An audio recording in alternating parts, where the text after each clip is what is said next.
Hello viewers, I am Ram Kamal with you. पिछले सत्र में हमने ये जाना था कि सभी बच्चे सीख सकते हैं और उनके अंदर अलग अलग प्रकार के कौशल होते हैं और इन कौशल को हमें विकसित करने का प्रयास करना चाहिए और उनके विकास से बच्चे के अंदर आत्मविश्वास आएगा और अच्छे परिणाम, जिसको लर्निंग आउटकम कहा गया, ये सब बातें जो है उनके अंदर आएंगी। और एक बात और कहा गया कि हमें जो पुरानी पद्धति है, जिसको परंपरागत शिक्षण पद्धति कहा जाता है, जिसमें बच्चों को केवल संख्याएं एक पत्र के रूप में दे दी जाती है, तो उससे जो लर्निंग आउटकम होता है वो विस्तृत नहीं होता है। और इसलिए हमें नवाचार का प्रयोग करके या विभिन्न जो शिक्षण विधियां हैं उनका प्रयोग करके, जैसे कहा गया है कि कम से कम जो है 3 विधियों का प्रयोग किया जाए हफ्ते में, और इस तरह से उसको फॉलो करने से बच्चे के अंदर जो अपेक्षित लर्निंग आउटकम है उसको हमेशा देखा जाए और उसके अनुसार नई रणनीति बना करके बच्चे के अंदर सुधार जाए। ये सब बातें हम जो है पिछले सत्र में जाने थे और आज हम क्या करना है, क्या इन सब क्रियाओं को करने के लिए हमें कैसे जो है कैसे तैयारी करनी चाहिए, क्या क्या हमें पेपर्स रेडी रखना चाहिए, क्योंकि यह जो है एक वैज्ञानिक प्रयास है और वैज्ञानिक प्रयास में रिकॉर्डिंग जो है संकलन बहुत आवश्यक होता है, जिससे हम वो चीज़ को हमेशा याद रखते हैं कि कहाँ कहाँ सुधार रखना है। तो इसलिए ये जो है हमें कुछ पेपर्स भी रखने हैं जो कि बच्चे के प्रोग्रेस से संबंधित है। तो सबसे पहले आज हम जानेंगे लर्निंग आउटकम जो अवधारणा है उसको समझने का प्रयास करते हैं। लर्निंग आउटकम क्या होता है? लर्निंग आउटकम जो है बच्चे की दक्षता का मूल्यांकन होता है, यानी बच्चे की जो दक्षताएँ हैं उसका मूल्यांकन किया जाता है और आगामी शिक्षण संबंधी जो भी दिशा हमें उसी से मिलती है। और लर्निंग आउटकम अवधारणा को समझने के लिए शिक्षक सोच, ज्ञान और अनुभव के आधार पर जो विधियों का प्रयोग करता है, नवाचारों का प्रयोग करता है, ICT का प्रयोग करता है, तो इसके लिए शिक्षक स्वतंत्र होता है। ये इसको इस तरह समझा जा सकता है लर्निंग आउटकम को। तीसरी बात ये है कि बच्चों को जानने और समझने और पुस्तकीय ज्ञान को व्यवहार करने के लिए उनके अंदर चिंतन, तर्क, कल्पना शक्ति का विकास करना जो है ये लर्निंग आउटकम के कारण होता है। यानी उसके अंदर लर्निंग आउटकम अच्छा रहेंगे तो तर्क शक्ति उसके अंदर विकसित होगी, चिंतन शक्ति विकसित होगी और कल्पना शक्ति, जिसको सृजनात्मक शक्ति भी कहा जाता है। तो ये है आपका लर्निंग आउटकम। अब आगे चल, जैसा कि अधिगम स्तर से बच्चे का आकलन किया जा सकता है, उसकी कक्षा के लिए उसका अधिगम स्तर क्या है और क्या उसके अपेक्षित कक्षा के लिए क्या होना चाहिए और क्या वास्तविक है जिसको IQ कह सकते हैं, उसके उम्र के अनुसार उसके अंदर जो विकास कितना कम है अधिक है, इसका जो मूल्यांकन करते हैं। और ये है अधिगम स्तर का आकलन। और इसको आकलन करने के बाद जो है बच्चों का चिन्हांकन किया जाता है, यानी किस कौन बच्चे जो है उस अधिगम स्तर में आते हैं। और शैक्षिक सत्र के प्रारंभ में जो है आकलन प्रपत्र बनाना होगा, जिसको कहते हैं प्रत्येक विषय में आकलन प्रपत्र बनाते हैं कि हाँ किस विषय में बच्चा जो है कितना स्तर तक आया हुआ है। और आरंभिक जो परीक्षण होता है उसके पूर्व जो प्राथमिक बच्चों को कुछ प्रश्न दिए जाते हैं, दिए जाएंगे, जो भी मॉड्यूल है उसके अनुसार प्रश्न दिए जाएंगे, जिसमें 25 प्रश्न होंगे प्राथमिक में और जूनियर में जो है आपके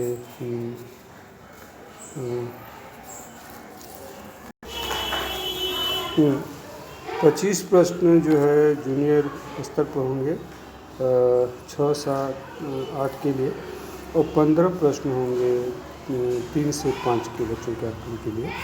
और 15 में जो है 5 प्रश्न जो है आत्मनिष्ठ होंगे और 10 प्रश्न जो है वस्तुनिष्ठ होंगे, ऑब्जेक्टिव। इसी तरह से 20 और 5 जूनियर में होंगे, इसमें अंक देना होगा बच्चों को, और अंकों के आधार पर उनको ग्रुपिंग करनी है। जैसे समूह ए 21 से 45, बी 16 से 20, समूह सी इतना मार्क्स पाने वाले में सबसे कम मार्क्स पाने वाले। इसी तरह उच्च प्राथमिक में भी 35 से 75 के बीच मार्क्स पाने वाले एक ए में रखा जाएगा, 26 से 34 जो है बी में रखा जाएगा, और सी में 0 अंक जो प्राप्त करते हैं, तो इस तरह के बच्चे कम अंक प्राप्त करेंगे। अब शिविर जो ध्यानाकर्षण शिविर लगाएंगे और इसमें 50 दिन के लिए होगा। और सबसे बड़ी बात इसमें ये रखा गया, एम्पैथी का ध्यान रखा गया है। एम्पैथी क्या होता है? एम्पैथी का अर्थ होता है कि सबको समझ चाहिए, जितने बच्चे हैं सब समान हैं, क्योंकि हम मान के चल रहे हैं कि सभी बच्चे सीख सकते हैं। Every child can learn. Empathy यानी सब जो बच्चे जान रहे हो या नहीं जान रहे हो सब समान है, सबको साथ में पढ़ाना है। This is the guideline. इसके बाद शिक्षण कार्य करने के लिए शिक्षक को के पास क्या होना चाहिए? अधिगम स्तर संबंधी सूची होना चाहिए, समूह निर्धारण की सूची होना चाहिए, और लर्निंग आउटकम की सूची होना चाहिए, समय सारणी होना चाहिए। इसको फॉलो करना है, कब से क्या क्या करना है। जैसे समूह को सुबह 8 से 9, फिर 9 से 10, 10 से 10:30, 10:30 से 11:30, 11:30 से 12, 12:30 से 1 बजे तक। इन समयों को गणित, हिंदी, परिवेश, अंग्रेजी, इस तरह से क्रमिक जो है टाइम टेबल बनाना है, उनका जो है तैयारी करना है। और जो साप्ताहिक शिक्षण तकनीकी है, पहला से 1 से 7 दिन, 8 से 15 दिन, 16 से 23 दिन, 24 से 21, 32 से 39, 40 से 48 से 48 से 50 दिन। तो इसमें विभिन्न शिक्षण तकनीकों के बारे में प्रयोग करना है, और आवश्यकता अनुसार शिक्षक को स्वयं जो है लर्निंग आउटकम चयनित करना है। तो शिक्षक तकनीकी में शुरू में जो है कक्षा संसाधनों से पूर्ण कक्षा कक्ष का वातावरण, दूसरे में रोचक प्रस्तावना जो है, तीसरे में शिक्षण अधिगम संबंधी उपयोग, चौथा सप्ताह शैक्षिक गतिविधियाँ, 5वां जो सीखने के लिए बातचीत, उदाहरण दिए गए हैं। समूह कार्य शिक्षण तकनीकी है, 7वां सप्ताह में परिवेशी संसाधनों का उपयोग। तो this are the examples for using the teaching techniques. एक चीज़ और महत्वपूर्ण है इस पुस्तक में कि कितना प्रतिशत क्रियाशीलता शिक्षक की रहेगी, तो 5 to 10%, 5 से 10%, और बच्चों की क्रियाशीलता 75 से 80%, यानी आधा घंटा जो बच्चे क्रियाशील रहेंगे, 5 मिनट शिक्षक रहेंगे। कक्षा में बच्चों के साथ शिक्षक की क्रियाशीलता 5 से 10% होगी, अलग अलग।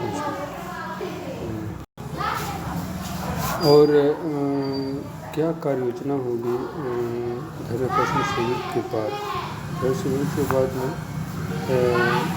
कौन सा लर्निंग आउटकम जो चयन करना है, लर्निंग और शिक्षण तकनीकी कौन चयन करना है शिक्षण तकनीकी का, और शिक्षण योजना का निर्माण कैसे करेंगे, और सामग्री कैसे चयन करेंगे, और कैसे जो अधिगम उसको आकलन करेंगे।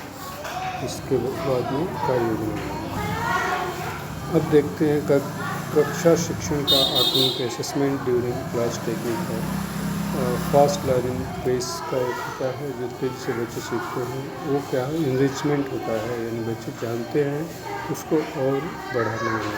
तो उसका है स्लो लर्निंग पेस, जिसमें ध्यानाकर्षण टेक्निक होता है, तो नीडी चिल्ड्रन के लिए होता है स्लो लर्निंग पेस के लिए, जिसको आवश्यकता है उसको। और शिक्षण तकनीकियाँ क्या क्या क्या हैं जिसको हम सब प्रयोग भी करते हैं, कुछ जो है नहीं हो सकती है। संसाधनों के पूर्व कक्ष का वातावरण भी बनाया जाता है संसाधनों से पूर्व। और कक्षा प्रबंधन बैठक व्यवस्था, इसके बारे में हम जानते हैं कि बच्चों को गोल बैठाना है, समूह में बैठाना है, दो को बैठाना है, ये सब चीज़ें। रोचक प्रस्तावना, यानी बच्चों को कहानी सुनाकर, गाना सुनाकर, इस तरह की चीज़ें ये शुरू में करके जो रोचक प्रस्तावना वगैरह सामग्री दी जाएगी, बच्चों को रुचि आएगी। शिक्षण अधिगम सामग्री का उपयोग, जो भी मटेरियल जो कि हम प्रयोग करते हैं, शैक्षिक गतिविधियाँ, नवाचार, रोचक खेलों, रोल प्ले, कहानी आदि का उपयोग, ये जो है शैक्षिक गतिविधियाँ हैं। प्रश्न पूछना, ये तो हमारा बेसिक होता है, क्लास में जाने पर हमेशा जो प्रश्न पूछा जाता है। और सीखने के लिए बातचीत, बच्चों को बातचीत से वी गेट सर्टेन इन्फॉर्मेशन, जिसको हम प्रोसेस करके समझ सकते हैं बच्चा कैसा है और कैसे उसको जो है किस चीज़ में पीछे है, कैसे आगे बढ़ाया जाए।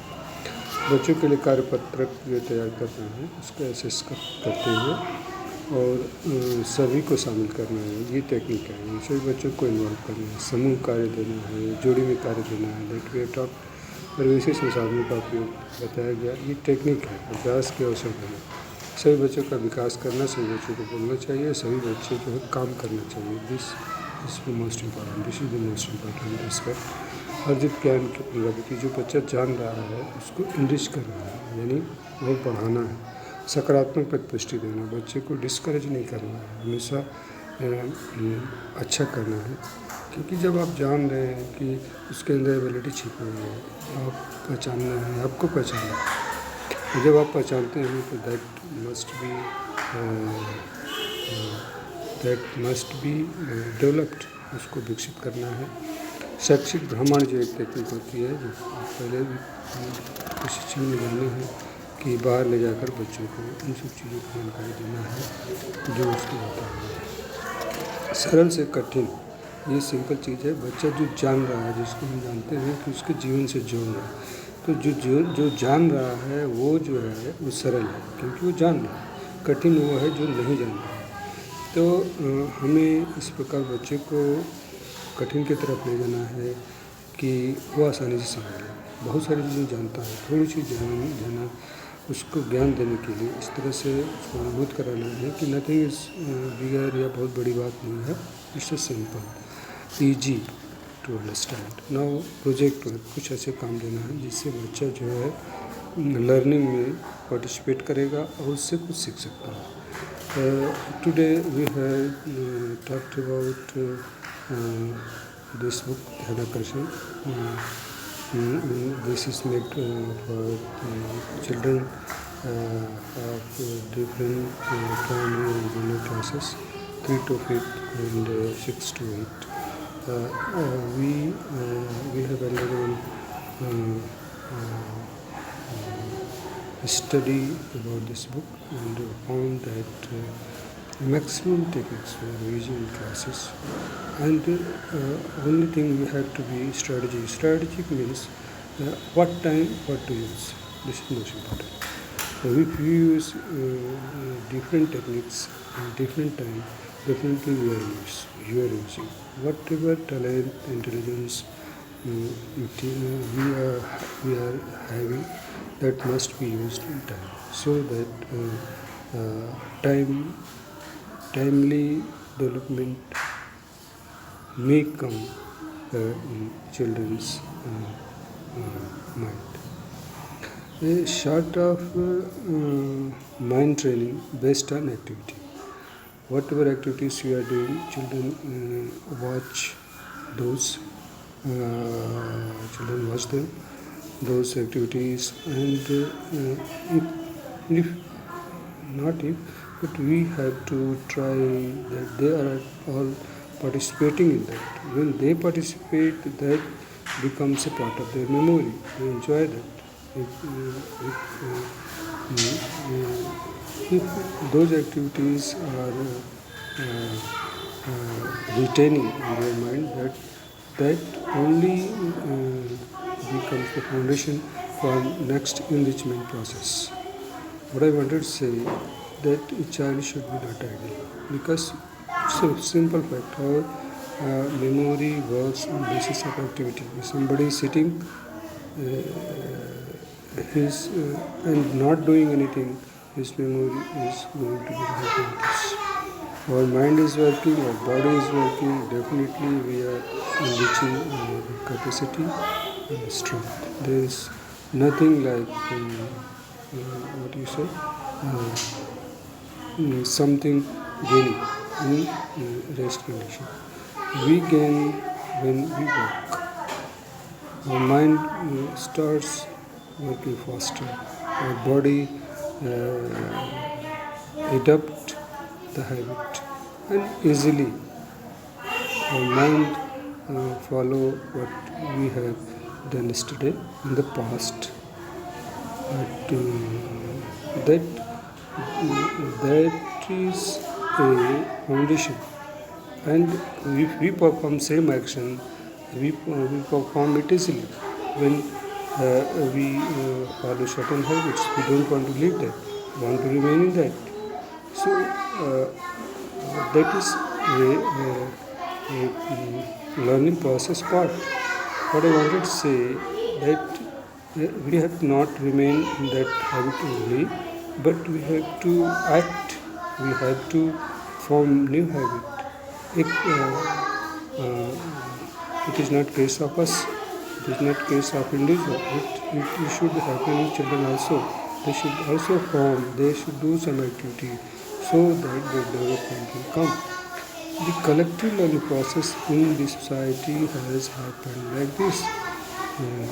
People have learned with the help of mutation, with the help of insights.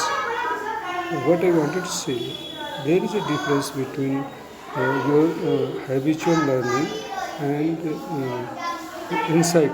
Insight means you are going to solve some new way to find your problem. Development of intelligence, you can say.